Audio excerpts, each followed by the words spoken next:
గత 10 ఏళ్లలో ఎన్నడూ లేని విధంగా దావోస్ పర్యటనలో తెలంగాణ రాష్ట్రాన్ని రిప్రజెంట్ చేసి 1,78,950 కోట్ల ఇన్వెస్ట్మెంట్ని తెలంగాణ రాష్ట్రానికి తీసుకొని వచ్చి రైజింగ్ తెలంగాణకి ఒక డైరెక్షన్గా ఒక గేమ్ చేంజర్ లెక్క వ్యవహరించి ముందున్న తెలంగాణ రాష్ట్ర గౌరవ ముఖ్యమంత్రి రేవంత్ రెడ్డి గారికి, అదేవిధంగా ఐటీ శాఖ మంత్రివర్యులు శ్రీధర్ బాబు గారికి, రైజింగ్ తెలంగాణ యావత్ బృందానికి, తెలంగాణ రాష్ట్ర ప్రజలందరి పక్షాన, విద్యార్థుల పక్షాన, ముఖ్యంగా తెలంగాణలో ఉన్న యువత పక్షాన ప్రత్యేకంగా మీకు కృతజ్ఞతలు తెలియజేస్తున్నా.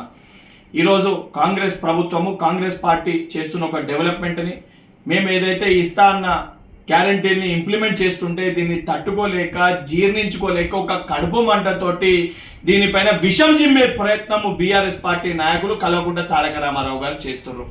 వారి యొక్క కడుపు మంట తగ్గాలి, వారి యొక్క జీర్ణించుకునే తత్వం పెరగాలనే ఉద్దేశంతో డైజెస్ట్ ద గ్రోత్ అనే ఒక క్యాంపెయిన్ రన్ స్టార్ట్ చేస్తూ ఈరోజు ఈనో బాక్స్ని, ఈనో ప్యాకెట్లని కల్వకుంట్ల తారక రామారావు గారింటికి, కల్వకుంట్ల చంద్రశేఖరరావు గారింటికి నేను కొరియర్ చేస్తున్నా. అదేవిధంగా వారి కడుపు మంట, అదేవిధంగా మనం చేస్తున్న డెవలప్మెంట్ని వారు తట్టుకోలేక, జీర్ణించుకోలేక వారు చేస్తున్న దాన్ని జీర్ణించుకోవాలంటే తెలంగాణ రాష్ట్ర వ్యాప్తంగా ఉన్న కాంగ్రెస్ పార్టీ శ్రేణులందరితో కూడా నేను విజ్ఞప్తి చేస్తున్నా.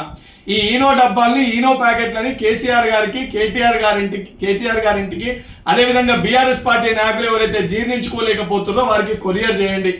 కనీసము మనం చేస్తున్న డెవలప్మెంట్ని జీర్ణించుకునే తత్వాన్ని ఈనో ప్యాకెట్ల ద్వారా వారు కొంచెమన్నా జీర్ణించుకుంటారు.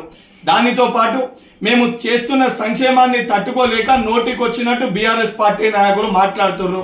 కేటీఆర్ గారు ఏది పడితే అది ఒక ట్విట్టర్ పిట్ట లెక్క ట్విట్టర్లో ఏది పడితే అది పెడుతున్నారు. బిడ్డ, ఏదైతే తెలంగాణ రాష్ట్రాన్ని అభివృద్ధి పదంలో ముందుకు తీసుకెళ్లడమే మా ప్రభుత్వ ధ్యేయము, మా ప్రభుత్వ లక్ష్యము. దాన్ని అడ్డుకునే ప్రయత్నం చేసినా, మా కాళ్ళల్లో కట్టెలు పెట్టే ప్రయత్నం చేసినా గుడ్డలు ఉడదీసి కొట్టే పరిస్థితి ఉంటుందని చెప్పని కల్వకుంట్ల తారక రామారావు గారిని, బీఆర్ఎస్ పార్టీ నాయకులని హెచ్చరిస్తున్నా.